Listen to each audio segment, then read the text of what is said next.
আজ শনিবার আর আমাদের বাড়ির পাশে পুজো হচ্ছে, তোমাদের তো আগেও বলেছি। কাল আমরা সবাই মিলে ঘর তুলতে গেছিলাম রাতে, আর আজ পুজো, মনসা পুজো ও শীতলা পুজো। তো মা সকাল থেকে পুজোর কাজেই ব্যস্ত, আমাকে বললো যে তুই রান্নাটা কর, তাহলে আমি এদিকে কাজকর্মগুলো সেরে নিই। আমি বললাম ঠিক আছে, রান্না করছি। তো চলো কি রান্না করছি তোমাদের সঙ্গে একটু শেয়ার করি। বেশি কিছু নয়, যেহেতু মনসা ও শীতলা মায়ের পুজো আছে, তো সেই বাড়িতে নিরামিষ রান্না হচ্ছে।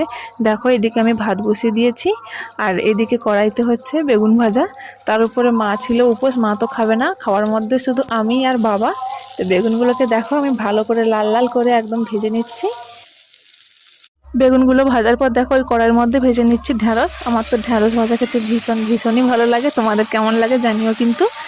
আমার বাবার বাড়ির গ্যাসে রান্না করতে আমার ভীষণ ভালো লাগে, তার কারণটা হলো গ্যাসের সামনে দেখো এরকম একটা জানলা, আর জানলার ওপাশে সিনারিটা না জাস্ট অসাধারণ। আর এদিকে দেখো বেগুন আর ঢ্যাঁড়স তো ভাজা হয়ে গেছে, তারপরে আমি ডালটা সেদ্ধ করে নিয়েছি। আম ডাল করবো, বেগুন ভাজা, ঢ্যাঁড়স ভাজা আর আম ডাল, একদম সিম্পল মেনু। চলো, আর এদিকে দেখো মা এদিকে পুজোর জোগাড় করে নিয়ে যাচ্ছে, মন্দিরে যাবে পুজো দিতে।